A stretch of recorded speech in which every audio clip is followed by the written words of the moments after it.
smarter impact is about going beyond ourselves, our work, and our communities. It's about enabling better choices that make a difference in people's lives. And recognizing that everything is connected. To make a smarter impact, we must be knowledge-led, human-centric, and optimistic. Ready to make a smarter impact? Talk with our team or visit our website to learn how. Thank you for joining us today for the A4LE LearningSCAPES 2020 virtual presentation of Learning to Share, Creating Efficiencies in Schools. So joining me on this presentation today, I wanted to introduce all of us. My name's Sarah Gould. I'm the owner of KKT Architects in Tulsa, Oklahoma. And with me, I have Liz Rohrbacher. She is our education specialist at KKT, and Frances Wilmore, our design director. So today we'd like to talk to you about two school districts that we've worked with that have really used sharing as a means to gain efficiency: Sand Springs Public Schools and Bixby Public Schools. As you can see on the graphic, these are both suburbs of Tulsa, and Sand Springs, as you can see on the upper left, is a much smaller district geographically, whereas Bixby is a very large and growing district. As a means of comparison, it's helpful to see that Bixby has had a 41% population growth since 2010, and their median income for their family is quite large. The size of the project also was very large, and you can see some of the information on the cost per square foot.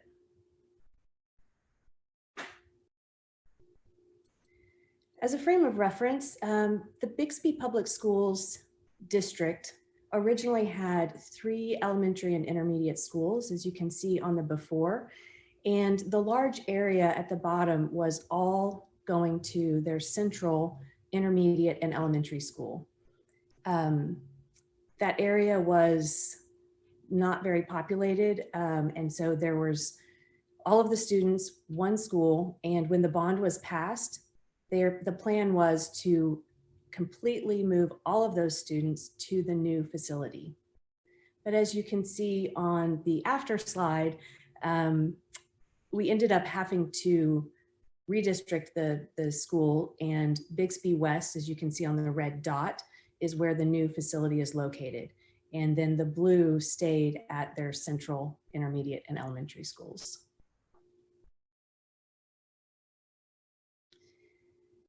One of the things that made Bixby a little bit unique was that throughout the process of working on their West Elementary and Intermediate, we were working with them long before the bond passed with their original superintendent.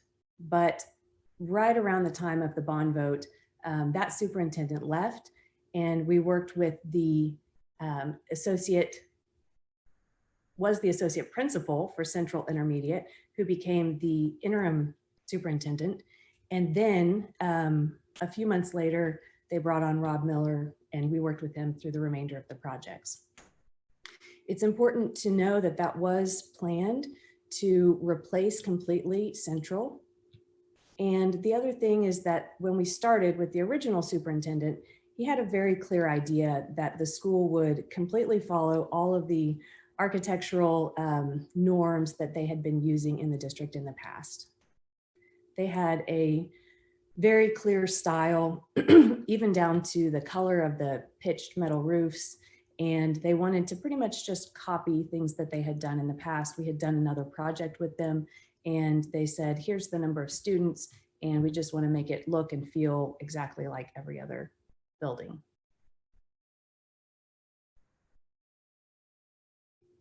This is a rendering that we prepared for them before the bond as some of their collateral. And you can see it's very straightforward.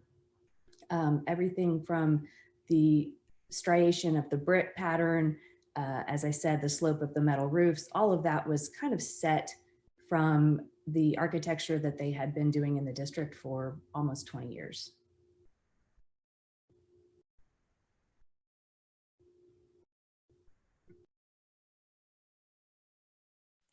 As Sarah was saying, we had done a previous project with the school district, their Northeast campus, and it was a shared building concept. They kind of used all of the programming and population information from that school to develop their numbers for the bond. Unfortunately, as you saw in that district map, the whole central, that whole half of the district is much larger than what was going into Northeast. So the program that we had in place really didn't meet the needs of the school. There was a lot more children going there.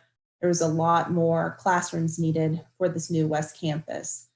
We also had some issues with the numbers that they had used for construction costs being a little bit outdated for the current construction period. So after we put all this new programming information and new cost per square foot information together, we ended up with a budget that was closer to $50 million instead of their $30 to $35 million budget. So we quickly had to kind of change gears and look at ways that we could phase the project and also do multi-purpose shared items so that we could really meet their needs.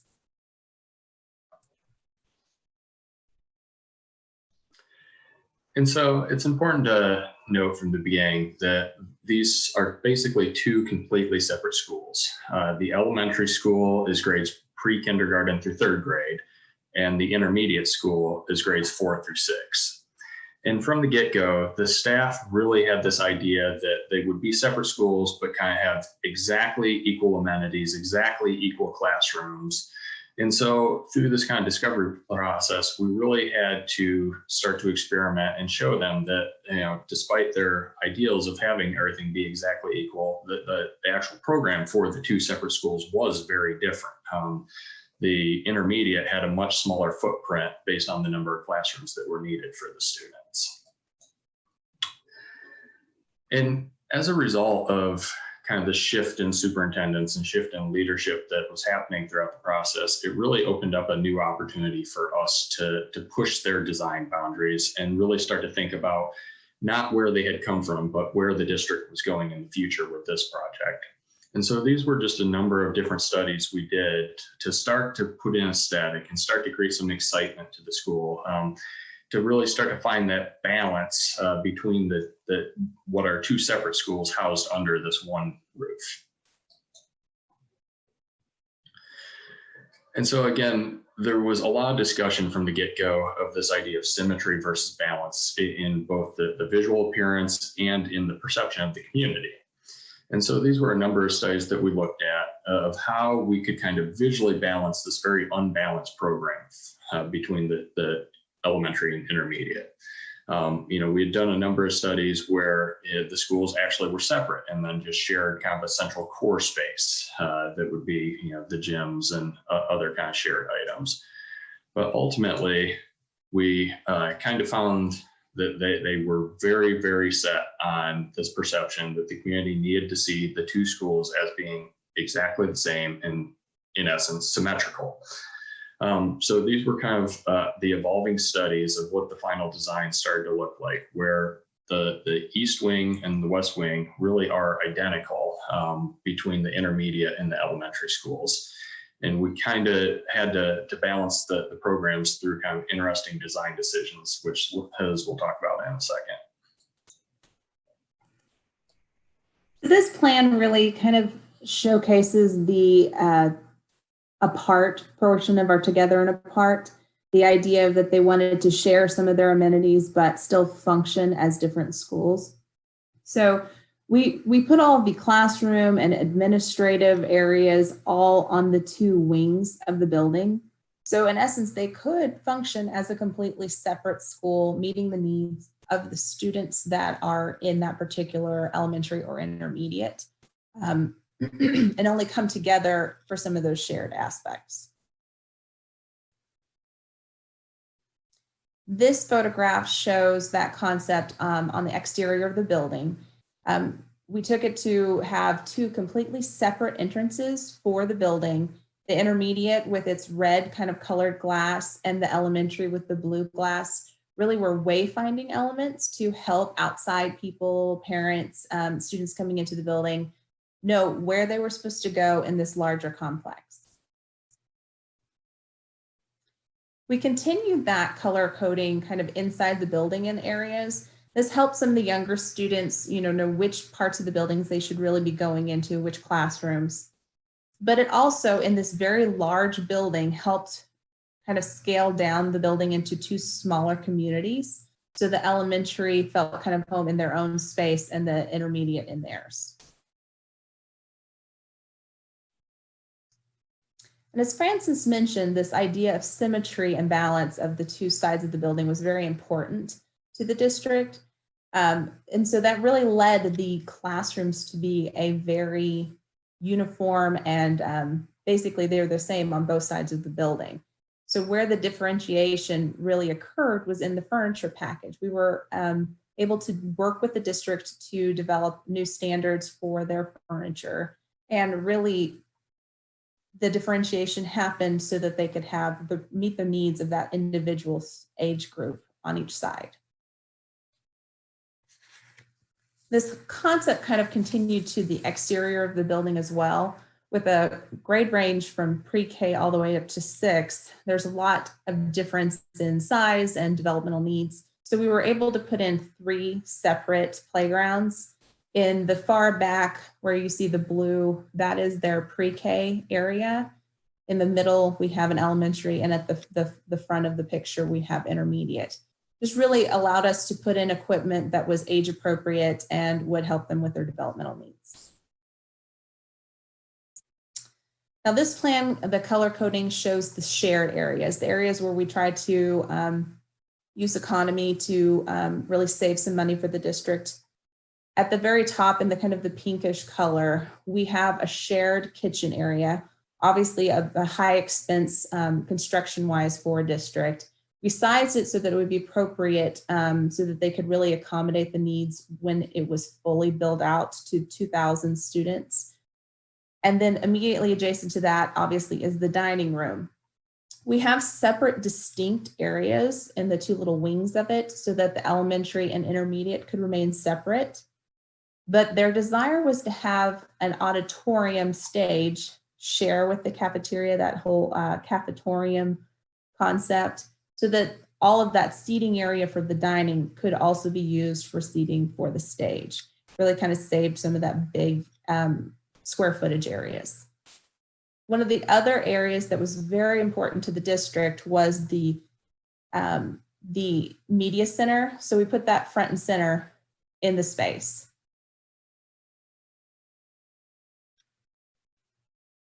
This image is showing that shared cafeteria and kitchen area. We put in a lot of natural light with windows in the space, and also has access directly to their playground areas. The stage is immediately behind us, so you can see how the furniture could be moved and changed to seating for plays and such.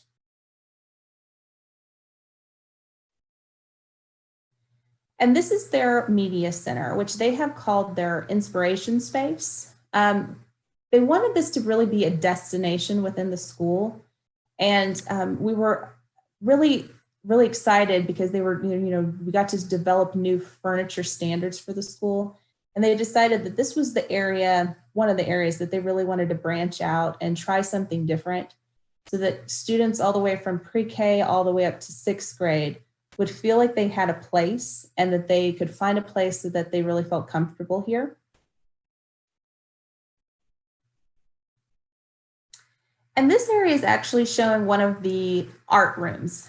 In their final stage, when they're built out to 2,000 students, really they built so that they could have an art room, a music room, gymnasiums, nurses to accommodate each side. They would each have their own. But in their interim, the spaces are made that they can easily be accessible from either side, and that way they can only staff one of those positions in the interim when they're not filled to capacity.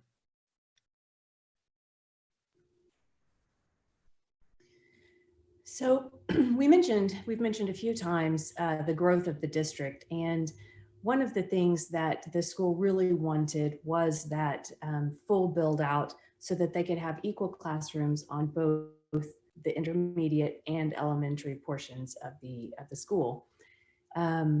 So when we did our design and construction documents, you can see with the blue outline where it says future classrooms, that portion was actually bid as an alternate. So it was a 2-story portion of the classroom wing for the intermediate side that was fully developed. And so when the bids came in, they were not able to move forward with that construction, but they do have the full CDs because they're expecting for that to need to happen very soon in the future. And we wanted to help them make sure that that wasn't going to be a disruption or a delay for moving that forward. Furthermore, as Liz mentioned, they want to move all the way up to 2,000 students in the future. And so you can see on both elementary and intermediate sides, we planned for an additional classroom wing. And the star area is where the tie-in point would be. So you can see in this slide, that big window creates a point where we can tie in the future corridor and construction can happen in the future without having to disrupt the students or the ongoings of the school. And here you see it from the aerial view. On the upper left is where the alternate was planned. And then behind each classroom wing, there's room left, even in the circulation of the drives, so that, again, it's less interruption and it's going to facilitate them to move forward and grow as rapidly as they need to. And we have a little video that the superintendent put together so you can hear his thoughts about the new building.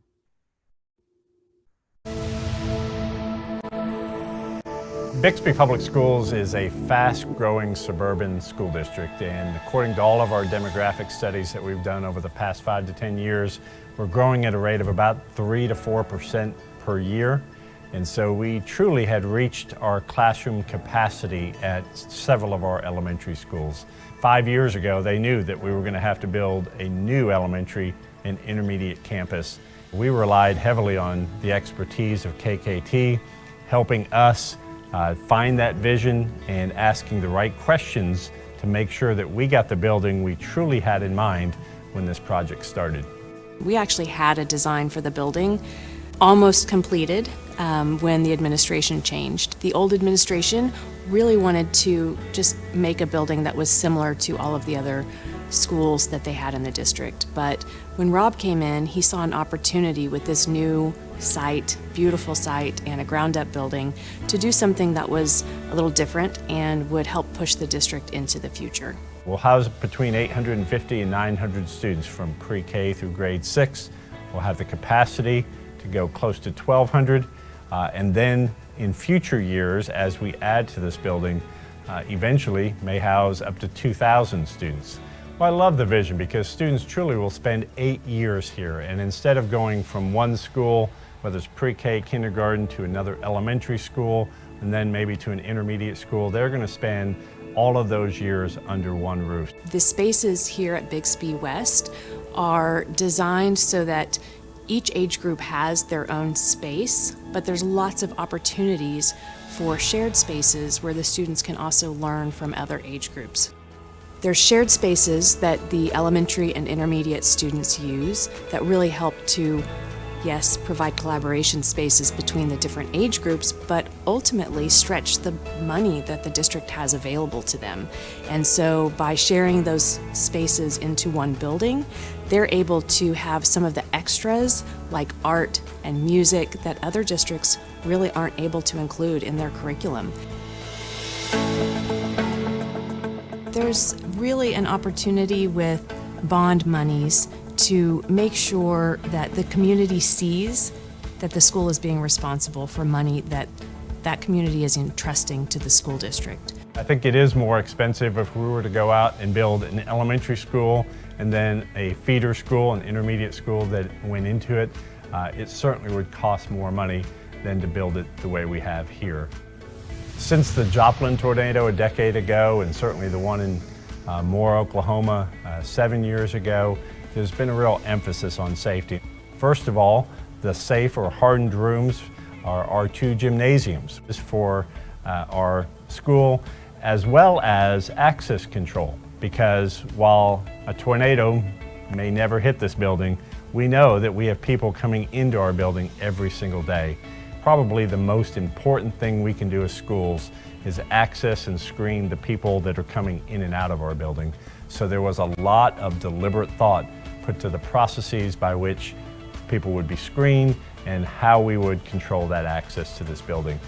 What I appreciate about our relationship with KKT is they ask the right questions, because sometimes as school leaders we can have this vision in our mind, but it's hard to articulate exactly what that vision may be. KKT has been very receptive and very nimble in adjusting plans as needed to meet the needs of our school district, and we appreciate that kind of responsiveness. When we work with school districts, it's not just a matter of listening to the way that they've done things in the past, it's also sharing that knowledge with them about how to design spaces for the future. I can't think of a better pairing than what we had putting this building up, and we're excited for our future with KKT in future projects in Bixby, Oklahoma.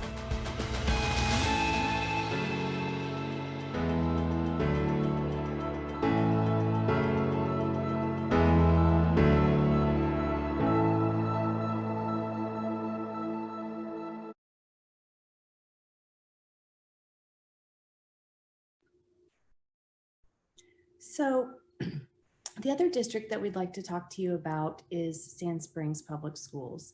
And as a comparison, you can see that the population growth is much smaller in Sand Springs. This 4.5% is over 10 years. And so it really is a pretty stable district size with a lower median family income. The task that they brought to us was to find a place for their 9th graders, and originally to renovate their 9th grade center. One of the big differences in working on with Sand Springs schools on their 9th grade center was the interaction with the superintendent. So their superintendent was very engaged. We worked with her extensively for many months prior to the bond being put out to the public and then eventually passing. And she had a really clear idea of what she wanted, not just for the 9th grade center, but also for the district as a whole, and very forward thinking, and also very in touch with the kind of desires and discussions that were happening within the community. She knew she wanted a vision statement project that was going to bring a lot of pride and excitement to the district.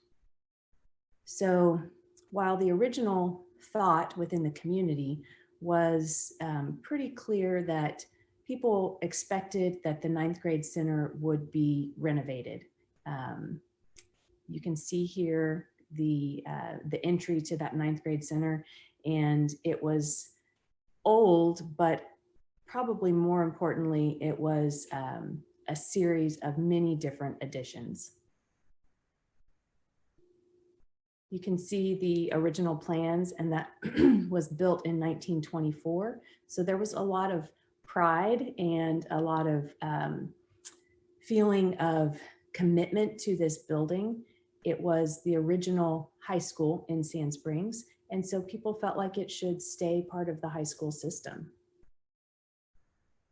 The problem was not just its age, but it also, through those series of many different additions, was a very inefficient plan.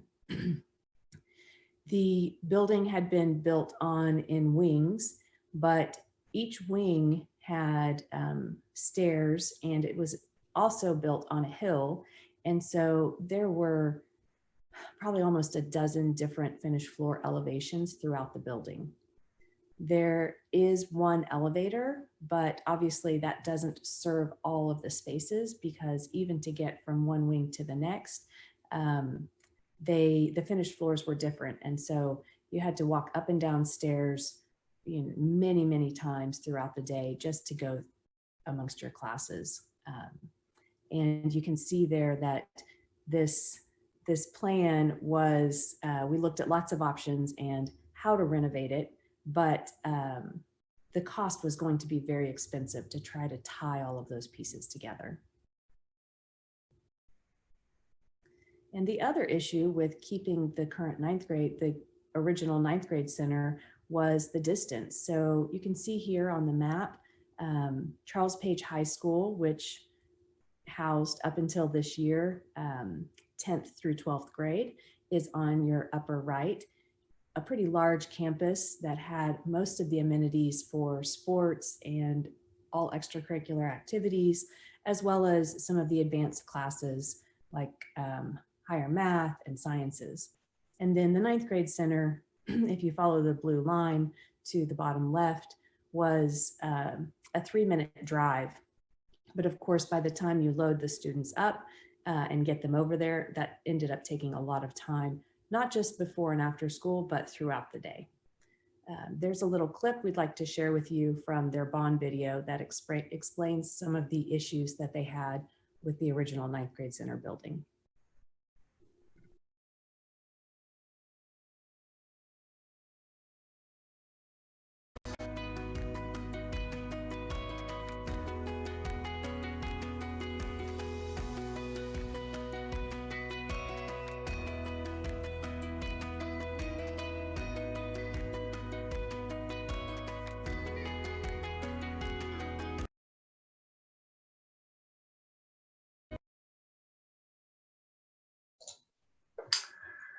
So when we determined that renovating the existing ninth grade center just wasn't going to be economically feasible, it really became an interesting kind of uphill battle with the community to change the perception.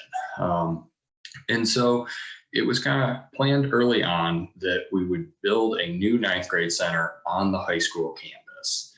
This would be a standalone building that would be separate from the high school, so it really would maintain the populations of the ninth graders separate from the 10th through 12th graders. And as we started to look at the high school campus, the site here was determined to be kind of the best option.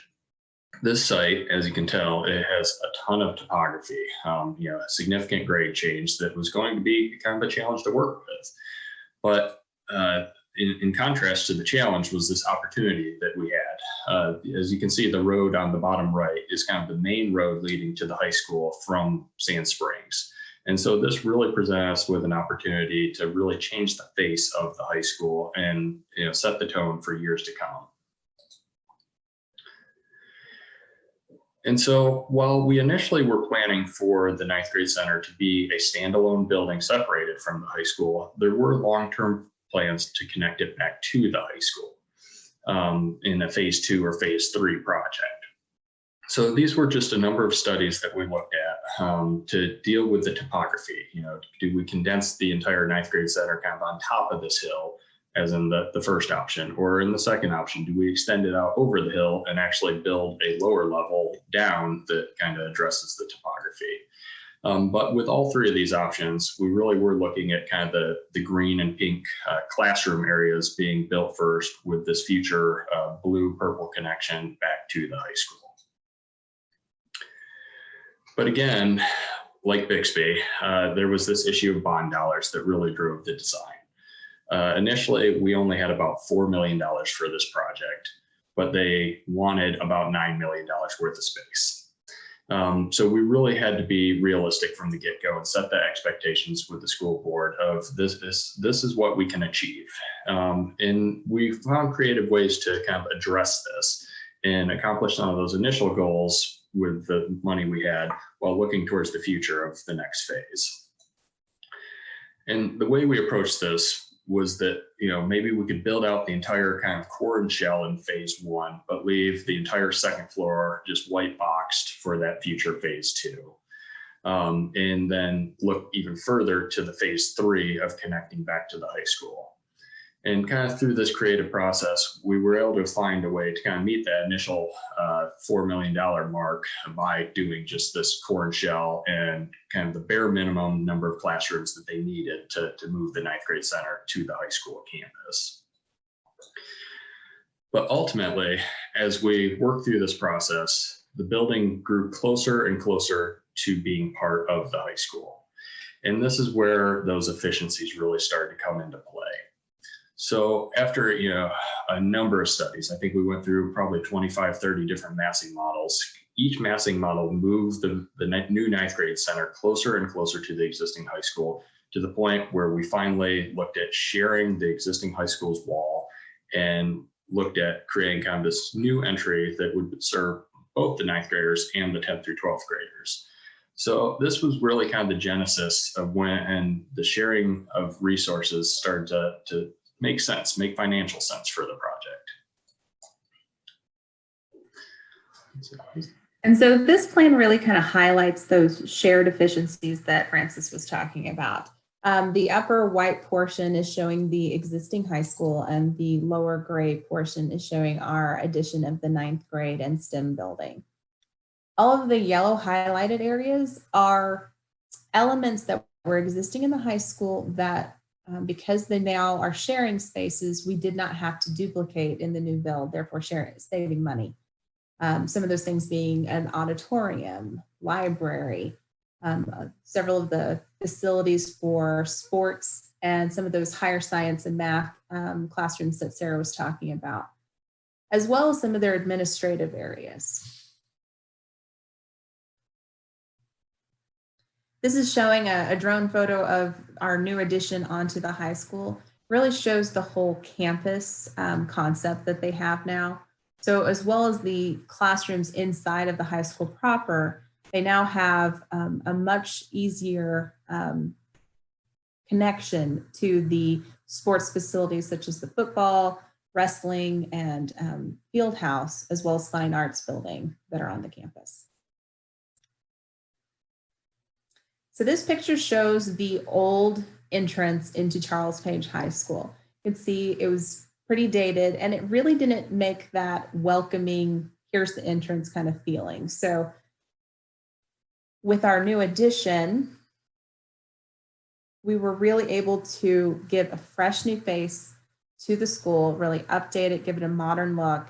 And this is much more welcoming to the students of the high school and 9th grade.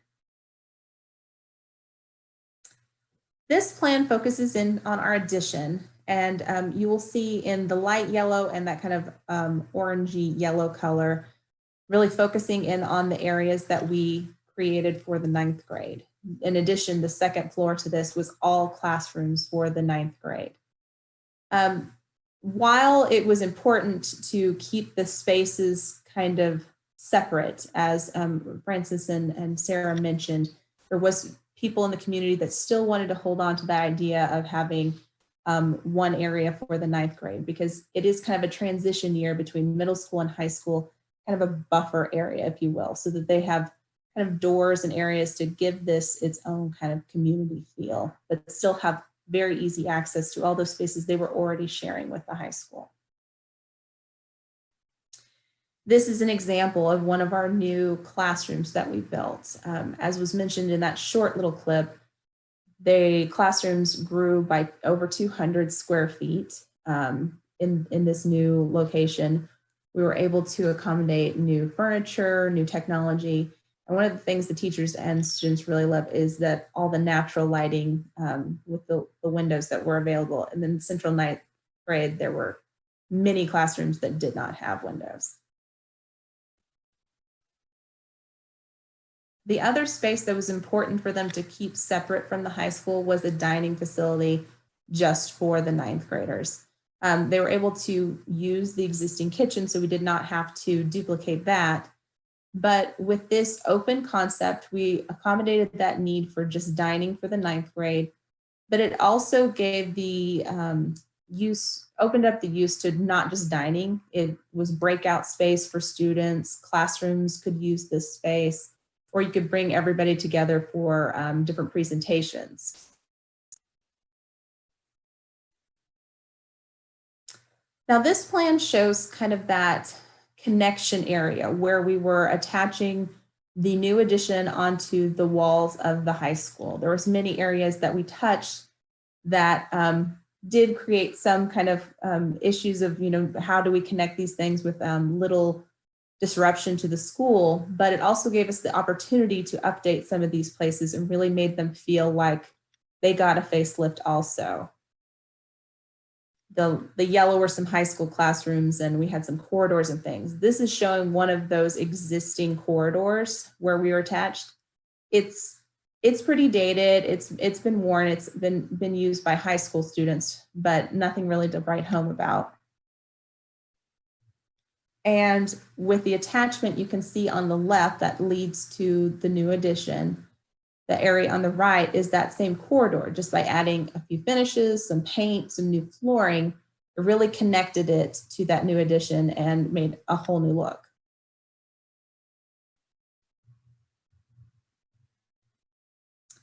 So circulation was still an issue in the high school, and we didn't want to contribute to that.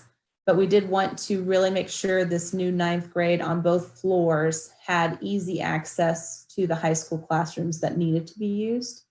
So we added a ramp connection from this new 2nd floor to the existing 2nd floor, as you see here. And immediately to the right is that grand staircase that really added a new horizontal and vertical connection to the high school.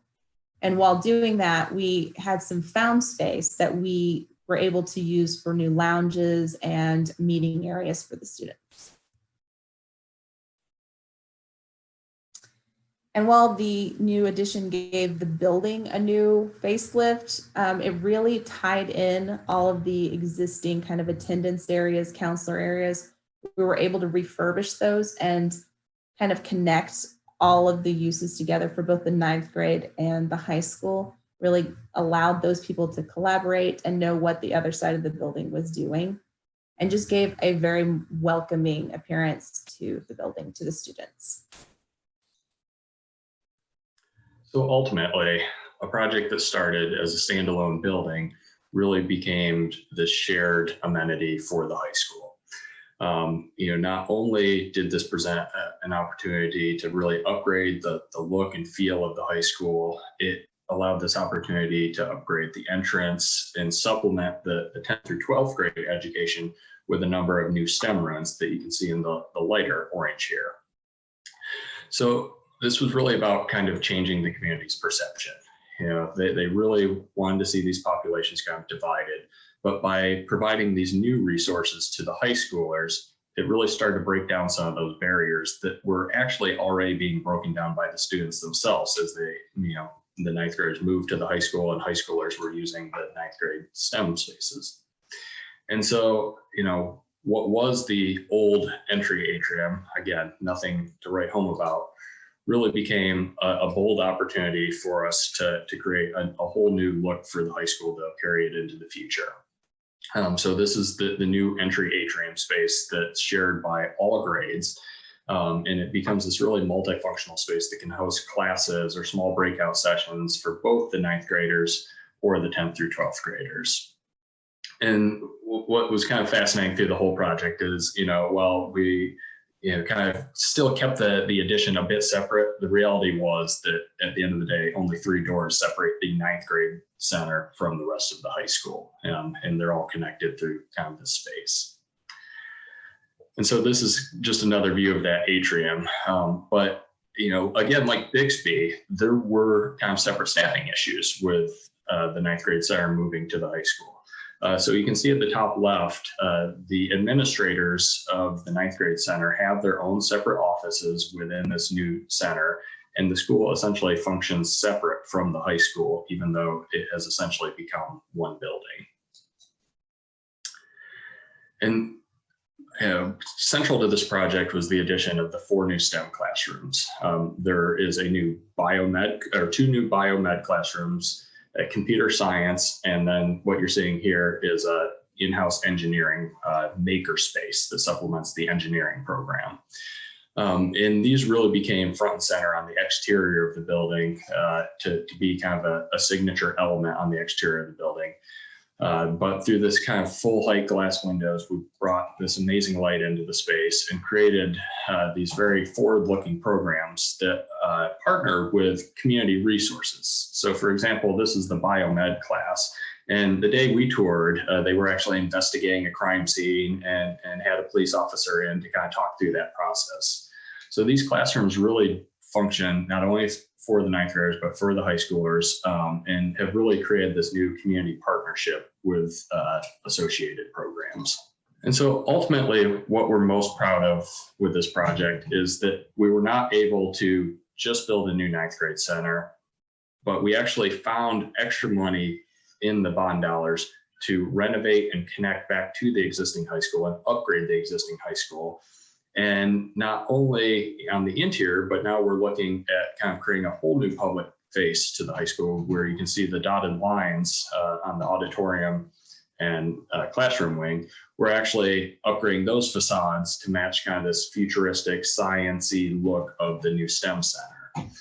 And this wouldn't have been possible without creating all of these shared efficiencies, sharing the dining room that was there, sharing the elevators that were there, sharing some of the classrooms, not having to build a new library in the ninth grade center. But through all of these, we were really able to create a whole new face to the community and set the tone for what will be the community's high school and ninth grade center for years to come. So we kind of leave you with this image that, while how styles and functions and needs change over the year, we really tried to design, especially this atrium space, to just kind of encompass any possible change that could happen in the future. There's just all kinds of different breakout spaces or meeting spaces, and all of these will hopefully carry the high school well into the future. And so we'll leave you with a short video again of the superintendent and her thoughts on this project. When people pull into the parking lot, they see something that's futuristic. They see something that's visionary. They see something that we promised the public about a year ago that we would produce to make a fantastic learning environment for students. In our district, we don't get to replace buildings very often, and so we made sure that this space would be very versatile. The vision of the superintendent was to create something that really breathed life and spoke to the future of Sand Springs instead of looking back at the past. She wanted something that was going to excite the students and get the whole community excited about what's happening in Sand Springs. Our building that we moved from, of course, had some history in the community. We work really hard in communication, and that really is the key. Making sure that we're clearly articulating what it is we're trying to promote. And it, by evidence of a 93% bond passage rate, it didn't take long for our community to understand what we were trying to accomplish here on the Charles Page High School campus. When you first enter the building, the first thing you see is that grand staircase. And the grand staircase was a very important element for the school. We knew we were going to have something because of just egress, and it was an opportunity to create a space that was dynamic and could be filled with students all throughout the day. We went through lots of options during design. We really were constrained by the site because the high school sits on top of a hill. Pretty quickly we realized the amount of earthwork that would be needed was going to be cost prohibitive. So we looked at all different ways to create that wow of an entry, but still not break the bank. One of the beauties of this space is that we also combine our freshman academy with our STEM center. So we now offer engineering, computer science, biomedical coursework that our students are able to take in preparation for moving on to that next step after they graduate. Our team at KKT has been really focusing on what's happening in education design across the country and across the world. We've been involved for years in an association that really pushes the boundaries of what schools can be and how education can really form the future. And those spaces that are common spaces, open spaces, really speak to the way that work will be done in the future and really is being done now. We knew we wanted it to be dual purpose. In other words, we wanted them to be able to congregate there, of course, and have their lunch and all of that, but it's not really a cafeteria, no. It's really more about diversification of a space that does a lot of things. Focusing on some of those concepts of collaboration and teamwork is so important in today's world, and we have to provide spaces that will allow those students to nurture and grow those skills. Anyone in public school business knows that there's always a budget. We rely on tax dollars, which are limited, and for projects such as this, we rely on bond dollars. And we also know those are very limited. And so what we do is we try to produce the best on a budget that we have to live in. We work with the client from the very beginning, even before the bond was passed. We started having meetings with Sherry about what her vision was. We talked with the school board about what their vision was and how we could maximize their vision and really create something that was going to last for the next 50 years. We need to make sure that we are always ready to help them, even if it's just some preliminary discussions and planning. We want to be a partner for them in that journey. In the future, we look very forward to working with KKT. They have been a stellar partner in providing what we need to really complete our mission and to achieve our goals.